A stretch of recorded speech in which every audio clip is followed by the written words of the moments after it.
Hello and welcome to a review of Transport Fever by Urban Games and published by Gambitious Digital Entertainment. And a Transport Fever is a, transportation tycoon type of game. So if you played your old Transport Tycoon Deluxe games and some of the similar other games, Railway Tycoon, this should be fairly familiar stuff for you. So in this game you transport people, goods and things around and make money. Through railways, roads, boats, and airplanes. And I'll show you a bit how early initial gameplay plays out. So this is the one of the random maps. All the maps are randomly generated in this one. This is a small, just a small map, 1 by 1 size. You can do all kinds of different shapes and bigger maps. But for this just a demonstration, I took a quick random small map. I'm using Finnish city names, actually a mod. This game does support modding, and there's a pretty vibrant modding community going on in the Steam workshop. There's a bunch of different cars, vehicles, trains, everything you need. Imagine in a transport game you would need. They are there. And there's also different city names from different countries and things. So this is, for example, Vantaa from southern Finland. And let's see. So you can transport people between the cities, and you can also transport different goods to different locations and produce different end products from those, and then you need to deliver those where they are used. So for example here, this is a oil refinery here, which wants oil and it produces fuel, it wants raw crude oil and produce oil and fuel, or fuel, so it can produce both. And you can just deliver material there, but it will stop working if you don't take the product somewhere as well. So you need to take this oil or fuel that you produce somewhere. For example, city wants fuel here to grow, and as you feed the city these different materials, tools, food, goods, building materials, machines, and oil, the cities actually organically grow. And you can also help out the growth by building city roads in the city for yourself. So for example, we could help the city around by building a road through there, and they will try to grow there. And they look really awesome, and it's really nice as they grow over time. Also, this game does feature time, so you start. You can actually choose your starting period in the free play mode, which I'm playing at the moment. And you start from 1890s, with just horse carts and that, and then you progress through periods of time. You get new cars, new trains, new planes, boats, and etc. Till like late 90s, 1990s. But yeah, I think we should probably just get oil from here in the oil world into here, and then get it there. A smaller production chain. Also a good one would be probably get some food. Food is always a really neat starting opportunity. There is actually a farm right there with a food processing plant there, and then we could deliver that to the city. Let's do it with cars. Yeah, looks like cars might be the option. Yeah, let's do car. Actually, well, this is a railway game, so we should do railways, right? Yeah, I think so. Let's I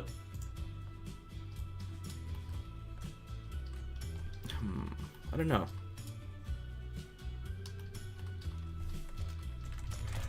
Yeah, let's just do it here. This elevation is kind of rough for a railway for sure. But yeah, we can do it. We'll just place a station here, and we'll have to curve it around a bit. So you can see the factory turns white when I get close to it with the station. Like here, you can see that there is this white area around the road, which is the catch area of the station. When you get close enough to here it shows that we are gonna get material from this building here. We'll put that like here. There's our oops, and we of course made a wrong one. That's a passenger. We need a cargo station. Good waste of initial money. So that's where we get our or where we deliver our food stuff, and we need it from here. So we'll probably make just a station that's this way from here. This is a bit of a rough hill for sure. One field will be removed, but that's okay. There. Luckily, this is a fairly short way, so the train will slow down quite a lot with this, but it's okay. So let's see. Oops. So we'll just let's actually go from the other direction so it doesn't tunnel so much. I think we need to do a bit of a curve here. You can see there's a speed limits on the railway. So if you do a wider angle or less wide angle, you have to slow down a lot more. So wide angles allow you to maximize the train speed. Although we are in early 1900s, so trains are fairly damn slow anyways. So we need to aim here. We'll just hug the ground here as we go down, and then we might have to it is a bit steep, so we might have to loop around a bit. Actually, let's redo this thing, and I think we will actually face this that way, and we loop around. So new vehicle has been made. That's a tram. So I think we actually will kind of loop around here. Not the most efficient railway ever, but it's better this way.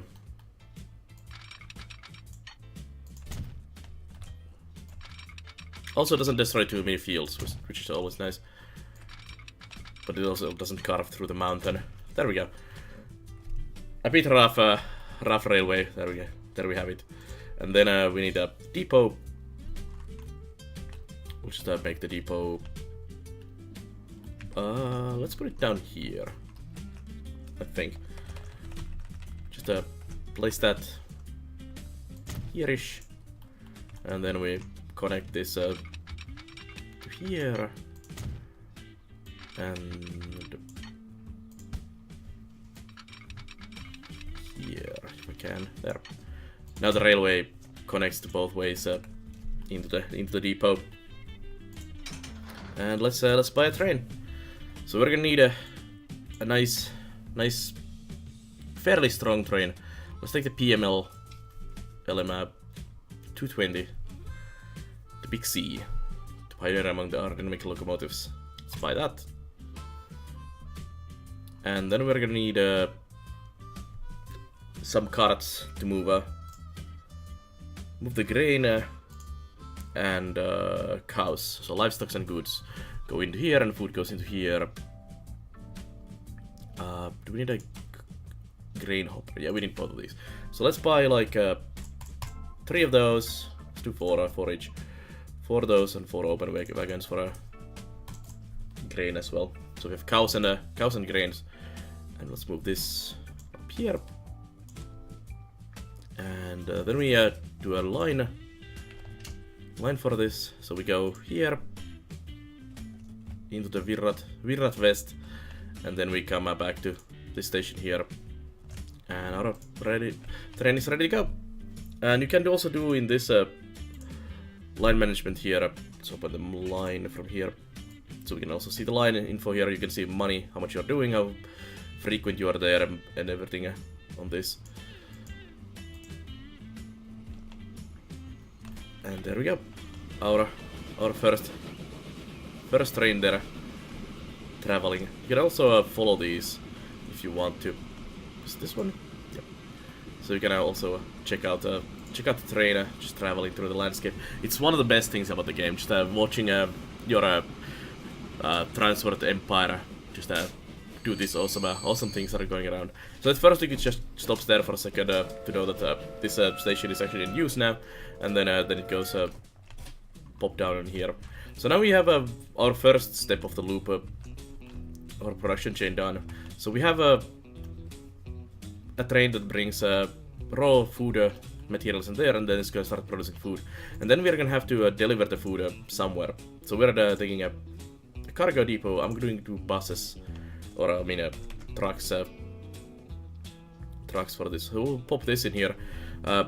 With this you can see actually that it also connects to the station, but also connects to the other railway station here. So in the factory and at the station, as the white lines appear even on the other station. And you can easily move cargo between the stations this way. They basically teleport them to the other side of the road if you need to have multiple steps in your transport system. And it's really neat how it works. So we'll have that, and then let's see. Do you want some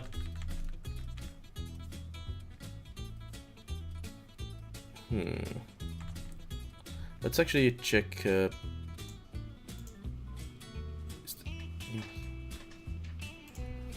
So you can actually see what kind of buildings there are. These actually need cargo needed. Is those tools, people. Is there industries anywhere? That looks like industries. Yeah. So we need the food kind of on this side of the town. There is commercial over there. Oops. I'm trying to find info. Oh, yeah, of course there. So there's the RCI, as in many other city builder games. This isn't a city builder game, but you can see same green for residential, blue for commercial, and then industrial there. This is what I was trying to find. So commercial is the one that wants our food stuff. So mostly this area. So you want to have your station where you drop it off fairly close. So I'm gonna try to build a road here and not blow up too many houses. Well, bye. And then let's connect that through here. And I think we also connect it directly to there. Much slope. Let's start from here then. Like that. And before they grow too much of the city there, let's place our depot. Can we fit it there? Let's do the small one. Actually, well, there's ample space on the other side of the road. So we'll just see here. And again, the buildings where it connects to lit up with white. So we'll just pop it there. And then we need a garage. For cars, there's a tram depot, so we need a road depot. Just pop that there in the middle of both, and then we get a couple food. Oh, we have horse carts. Great. I guess we use horse carts then. That looks like a good DMG can start. And 6 capacity. We'll do like let's do like 4 of these. There. For now, until the line gets going better. So this one just picks up food from there and comes back there. And that line is done. And then we set all of these into the line 2. And now all four cars are ready to go. So they just start driving there. They're a bit bit ancient technology on modern day standards, but oh well.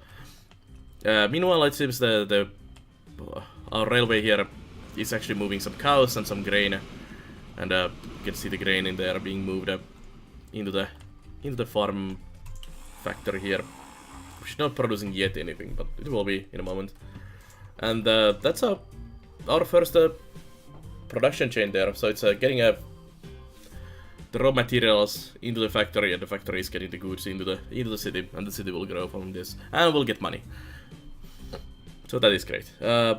Next things we could do is like transfer people between these two cities, get some more industries going. It's usually a good idea to feed one of the cities. I usually pick up like one big city in a convenient location, kind of in the middle of the map, and then I pool all the resources towards that one city and connect it to close by cities and make lots of money that way. That's pretty much the core of the transport fever.